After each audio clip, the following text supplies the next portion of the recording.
L'Autriche, autrefois l'un des États les plus puissants d'Europe, avec une population de 53 millions de personnes, était le troisième plus grand pays d'Europe en termes de population et le deuxième en termes de superficie, après la Russie. Elle s'étendait de la Pologne actuelle jusqu'au cœur des Balkans et du Tyrol du Sud en Italie jusqu'à l'Ukraine actuelle. Sur le plan politique, l'Autriche était également incontournable. Les Habsbourg étaient impliqués dans toutes les affaires importantes de l'Europe et les palais impériaux de Vienne étaient le symbole du pouvoir suprême, l'empereur décidant du destin futur de l'Europe. Cependant, en regardant l'Autriche aujourd'hui, il reste peu de cet ancien éclat. Elle n'est plus qu'au 18e rang en Europe en termes de population et au 20e rang en termes de superficie. Et sur le plan géopolitique, le pays joue désormais un rôle plutôt mineur. Comment l'Autriche a-t-elle perdu toute sa puissance en si peu de temps? Pourquoi a-t-elle dû céder 90% de son territoire? Et comment a-t-elle surmonté cette perte massive? Nous allons examiner toutes ces questions fascinantes dans la vidéo d'aujourd'hui. Bon visionnage! La montée en puissance de l'Autriche a été étroitement liée à la famille des Habsbourg. À l'origine, ils étaient une petite famille noble de la région de l'actuel canton suisse d'Argovie. Cependant, grâce à une politique de mariage habile et à une expansion territoriale, ils sont devenus l'une des dynasties les plus puissantes d'Europe. Dès le XVIe siècle, ils contrôlaient déjà de vastes régions d'Europe, y compris l'Autriche, des parties de la Hongrie, des parties du Saint-Empire romain germanique, et plus tard, l'Espagne et ses immenses territoires d'outre-mer en Amérique. Un élément clé de leur succès a été sans aucun doute leur politique matrimoniale. Ils suivaient une stratégie appelée « se marier plutôt que faire la guerre », ce qui leur a permis d'étendre leur territoire par des mariages dynastiques. Conformément au célèbre dicton « Bella gerant alii », « Tu félix Austria nub », que d'autres fassent la guerre, toi, heureuse Autriche, marie-toi. Ainsi, les mariages au sein de la famille étaient courants, ce qui a donné naissance à la caractéristique distinctive de la lèvre inférieure fortement prononcée des Habsbourg. À partir du XVIIe et XVIIIe siècle, l'Autriche elle-même est devenue l'une des principales puissances d'Europe. De plus en plus de territoires tombaient sous le contrôle des empereurs, l'armée fut réformée et l'administration centralisée. Sous Marie-Thérèse et son fils Joseph II, l'Autriche gagna une influence culturelle et politique considérable. Il n'était donc pas surprenant que l'un des plus grands congrès de paix de l'histoire, le Congrès de Vienne, se soit tenu en Autriche. Après la victoire contre Napoléon, l'Autriche semblait au sommet de sa puissance. Le Saint-Empire romain germanique était révolu, et l'Autriche s'était imposée comme la puissance dominante en Europe centrale. Sous la direction du diplomate habile, le prince de Metternich, l'Autriche joua un rôle central dans le concert des puissances et dans le système de la Sainte Alliance, visant à préserver l'ordre monarchique et conservateur en Europe. Le pouvoir de l'empereur semblait illimité. Cependant, quelques décennies plus tard, un déclin progressif se dessinait, menant finalement à l'un des conflits les plus brutaux de l'histoire de l'humanité. Car l'Autriche n'était pas homogène. Tout l'État était gouverné de manière centralisée par l'empereur, mais il était composé de nombreuses ethnies différentes, avec des langues et des cultures variées. Elle était alors l'exemple même d'un État multinational. Cependant, ces peuples étaient de plus en plus mécontents de ce qu'ils percevaient comme un gouvernement arrogant depuis Vienne, surtout dans le contexte des mouvements nationaux à partir du milieu du XIXe siècle. Car non seulement en Allemagne ou en Italie, mais de plus en plus de citoyens appelaient à un État national. Et il y avait aussi de l'agitation au sein de l'Autriche-Hongrie. Les Hongrois, les Serbes, les Tchèques, les Croates et d'autres peuples réclamaient plus de droits et d'autonomie de la part de l'empereur. Ce dernier ne voulait évidemment pas perdre son pouvoir, mais il fut contraint de faire quelques concessions. Lors des guerres d'indépendance italiennes, l'Autriche perdit des batailles décisives contre la France et le Royaume d'Italie en pleine ascension.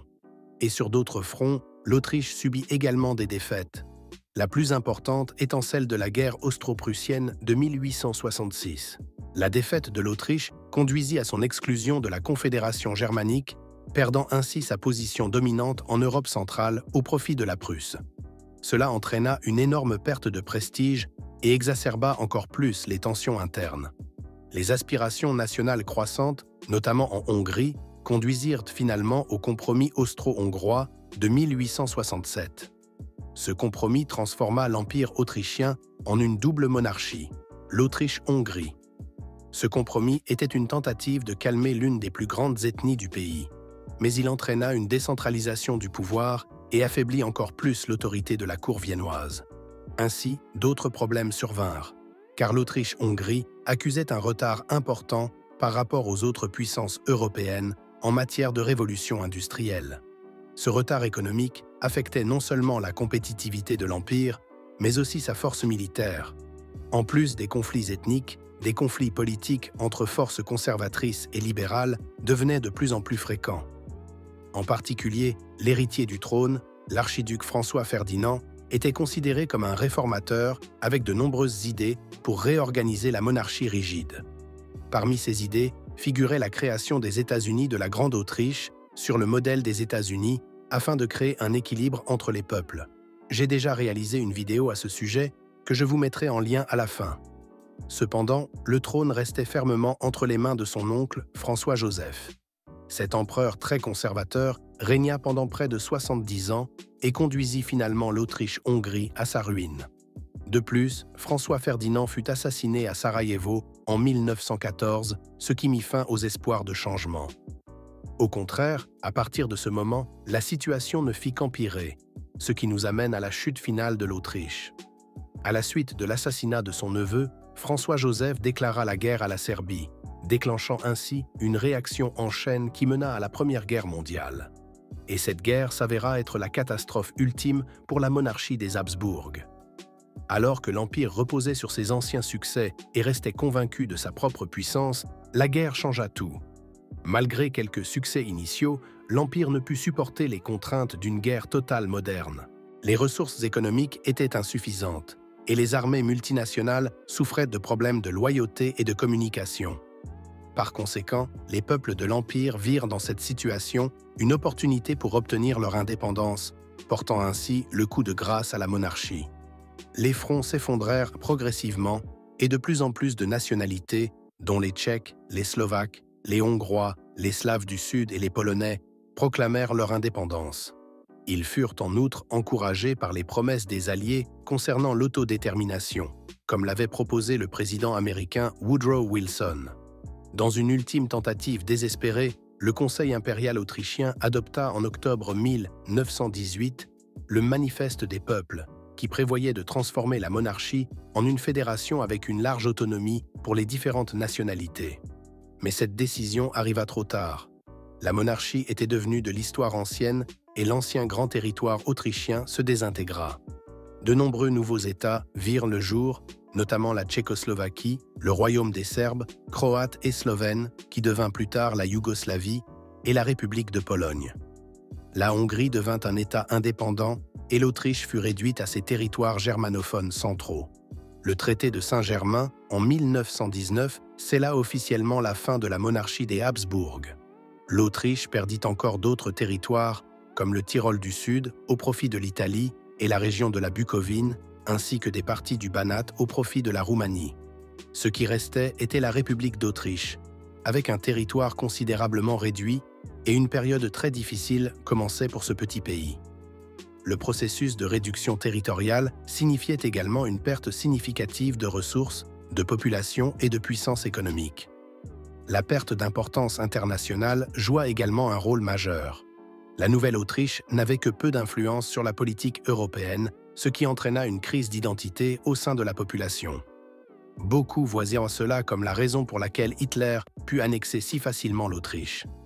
De nombreux Autrichiens aspiraient à redevenir une partie d'une grande puissance respectée, et ils acclamèrent donc lorsque l'Allemagne annexa leurs petits voisins.